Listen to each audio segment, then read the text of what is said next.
Jusqu'à une période récente, le 8 mars se résumait beaucoup plus à sa dimension folklorique. Mais depuis quelques années, le logiciel de commémoration de cette journée connaît une réinstallation au Mali. Le 8 mars, c'est une journée dédiée à la lutte des femmes. C'est une journée dédiée aux droits des femmes. Donc normalement, à mon avis, les femmes doivent réfléchir pour faire le point. Quels sont nos acquis? Qu'est-ce que nous avons eu et qu'est-ce que nous n'avons pas eu? Quels sont nos défis? Quels sont les obstacles? Et comment faire pour lever ces obstacles-là? À mon avis, la journée du 8 mars doit être consacrée à ces réflexions-là. Donc ça nous renvoie effectivement à beaucoup de choses, à nos problèmes de droit, à nos problèmes de devoir également, et à notre épanouissement, à l'épanouissement de nos enfants, à l'épanouissement de nos familles, à l'épanouissement de nos sociétés. Et c'est heureux que, en tout cas, cette journée ait été dédiée aux femmes du monde entier. Cependant, malgré les nombreuses célébrations de cette journée, l'émancipation de la femme reste toujours un sujet d'actualité. L'impression que le 8 mars, c'est des fêtes, c'est des tueries, ce n'est pas ça. Le 8 mars donne l'occasion, en tout cas aux femmes ministres qui ont en charge de ces départements-là, de faire passer des messages. De remercier d'abord les autorités pour les actions qui ont été accomplies entre le 8 mars. Souvent, ce n'est pas visible, mais c'est le cas.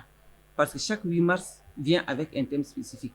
Et par rapport à ce thème, il y a des doléances qui sont faites dans les discours qui sont prononcés à cet effet. Et chaque chef d'État, chaque gouvernement essaie dans la mesure du possible, avant le 8 mars suivant, de satisfaire à ces doléances-là. À mon avis, il y a les festivités, oui, mais normalement, ça doit être des réflexions. Les femmes doivent réfléchir pour voir qu'est-ce qui nous manque. Qu'est-ce que nous devons faire pour faire avancer nos droits? Qu'est-ce que nous devons faire pour renforcer l'autonomisation des femmes? Le 8 mars était festif, mais de moins en moins festif, parce que de plus en plus, les femmes sont versées dans le débat. De plus en plus, les femmes sont versées dans la recherche.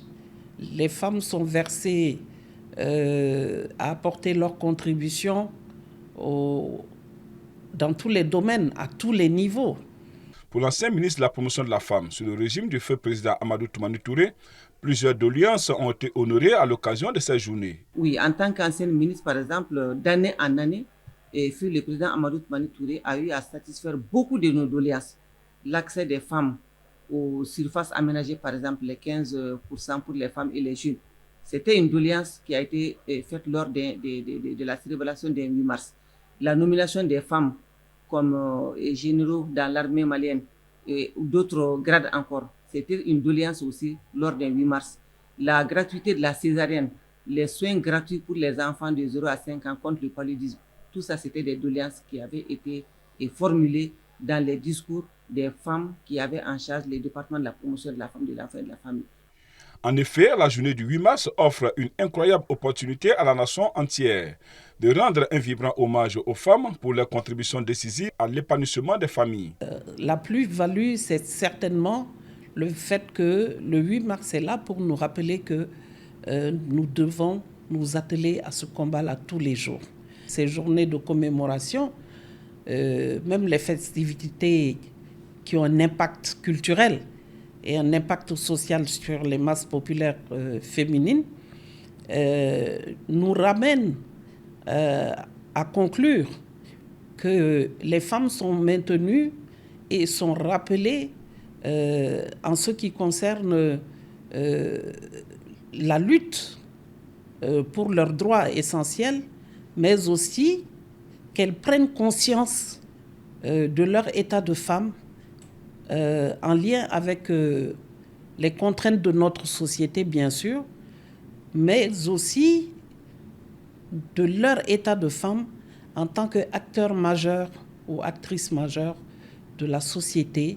Si la fête tire ses origines des luttes ouvrières et les nombreuses manifestations des femmes réclamant le droit de vote, de meilleures conditions de travail et l'égalité entre les hommes et les femmes, qui agitaient l'Europe et le monde occidental au début du XXe siècle, poussant l'Organisation des Nations Unies à instaurer en 1977 une journée en l'honneur de la femme. Chaque jour, les tribunaux traitent des dossiers de violences dont est victime cette couche de la société. Les mariages forcés des mineurs fortement condamnés continuent d'avoir droit de cité dans la société.